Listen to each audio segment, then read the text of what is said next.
Joining us now for World Brief and the review of some of the headlines of today's newspapers from around the world is Adefemi Akinsanya. Good morning, Adefemi. Morning, Dr. Rubin. Good morning, Ayo. Good morning, Rufai. Morning, yeah. Very good morning to you, viewers. Let me tell you what is happening around the world.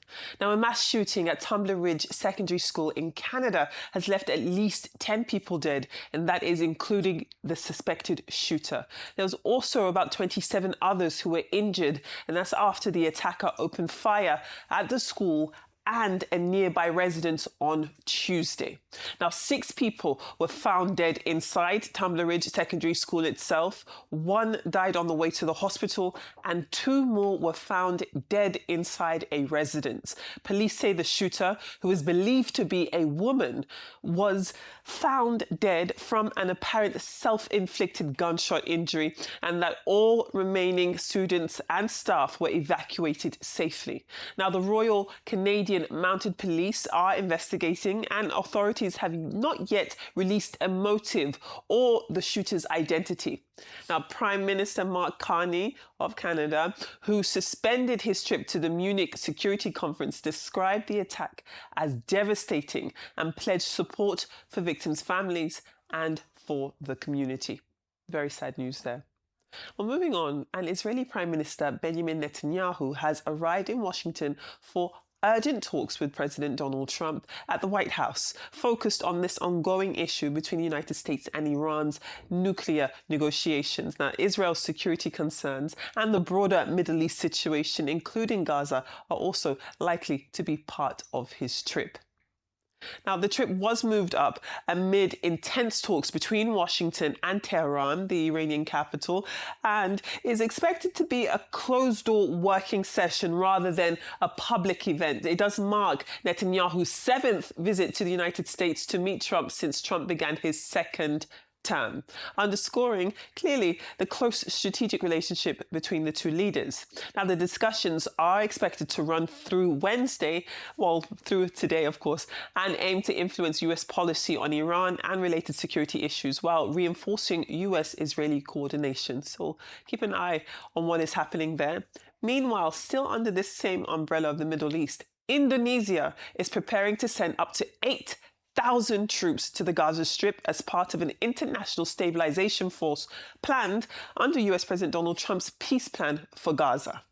Now, the force, which is still really in the planning stages, is intended to support humanitarian, reconstruction and peacekeeping efforts during phase 2 of this ceasefire in Gaza. Now, it's the first foreign military contingent in Gaza when it does happen since 1967. Now, the Indonesian capital, Jakarta, has welcomed the UN Security Council's backing for the international stabilization strategy and has been invited to Trump's Board of Peace meeting in Washington to help shape the mission's mandate. Very interesting times ahead. Now, the FBI over in the United States, that's the Federal Bureau of Investigation, has publicly released surveillance images and videos from a doorbell camera showing a masked and potentially armed person tampering with the security cameras outside the Tucson, Arizona home of Nancy Guthrie. She's been missing since the 31st of July. She is the mother of the NBC News anchor Savannah Guthrie. Now, the footage recovered from previously inaccessible Nest camera data shows the figure wearing gloves, a backpack and a ski mask, and investigators are treating the material as a key lead. Authorities, including the FBI and the Pima County Sheriff's Department, are seeking the public's help to identify the individual and are offering a reward for information. Now, a person has been detained for questioning in connection with this case, but officials have not yet confirmed any charges or even the identity of that person who has been detained. Now, the investigation does continue as family and law enforcement press for answers about what happened to the 84-year-old woman. And then lastly, this time we're going to clear up a story that was circulating. So there'd been a surge of social media claims suggesting that Paul Kagame, the Rwandan president, had suddenly ordered all church leaders in Rwanda to obtain a theology degree before their churches could be reopened. But essentially, the reality is far more nuanced than that. So taking you back, Rwanda, it did pass a bill back in 2018, a law back in 2018, regulating faith-based organizations, requiring religious groups groups to register, meet safety standards, and ensure leaders have recognized theological training. Now, enforcement of that law has resulted in thousands of church closures for non-compliance. However, there is no verified evidence of a new blanket decree personally announced by Kagame. Now, the requirements stem from existing legislation in Rwanda, and it's not essentially a fresh executive order. So we thought it best to clear the air on that, because we did see a lot of news circulating on social media that Kagame had closed all of these churches and demanded pastors get a formal theology degree. Not really what is happening there. Nevertheless, let's move on to our newspaper headlines. As ever, we begin with the front page of This Day. And This Day does report that the Senate has again failed to approve mandatory real-time electronic transmission of election results. They have opted instead for an amendment that allows manual collation where electronic transmission is said to have failed. Now, this is a move that critics are clearly warning could undermine transparency and trigger post-election disputes. We do not want that. Now, on This Day, inside the inner pages, there's also a report that we're seeing there that the federal government plans to sell state-owned assets to private investors in 2026 in order to boost revenue. Now, they're doing that in order to, as I said, boost revenue and attract capital. Now, the finance minister, Wale Edun, said that the move is part of a broader economic reform, including subsidy removal, currency liberalization, and tax overhauls. All of this aimed at stabilizing the naira, increasing investor confidence, and driving private investment for sustainable growth here in Nigeria.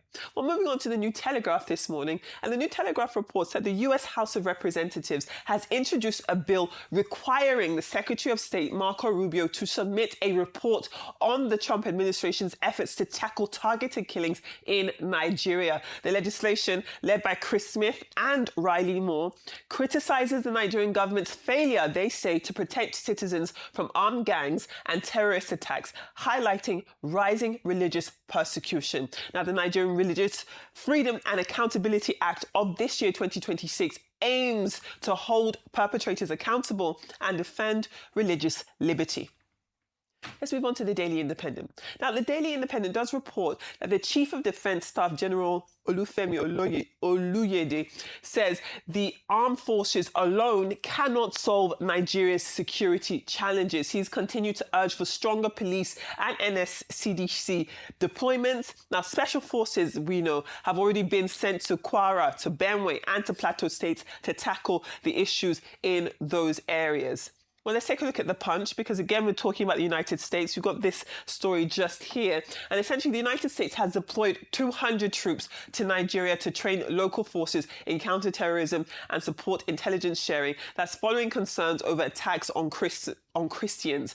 Now, the defense headquarters clarified that the deployment focuses on capacity building, not combat, and that all activities respect Nigeria's sovereignty. So just a bit more clarity. We had reported this earlier on in the month. Now, the Nigerian Guardian this morning, meanwhile, Russia is coming into the fray here. This story just on the bottom here. So we have Russia's ambassador to Nigeria. His name is Andrei Podyelyshev. He has denied allegations that the Russian government is recruiting Nigerians to fight in Ukraine. Now, his statement follows a CNN investigation claiming that Africans were lured to Russia under civilian job pretext, then forced into military service with very little training and alleged mistreatment, saying that any illegal recruitment is carried out independently and Russia is willing to investigate if concrete evidence is provided.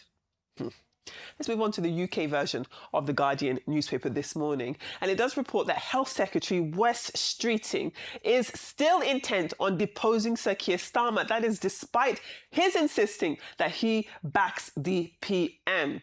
And following on from this, the Financial Times does go on to report that Sir Keir Starmer's allies have admitted that he is too weak to sack Wes Streeting, following speculation that the Health Secretary was part of a failed coup attempt. contempt. Very interesting times ahead. You do have the likes of Kemi Badenoch. She did release a video yesterday essentially calling out Keir Starmer and saying that he should be able to have the confidence to call out the traitors in his party like she did. So very, very messy times ahead for British politics. Those are your World Brief and your newspaper headlines. Thank you, Adefemi. We've run out of time.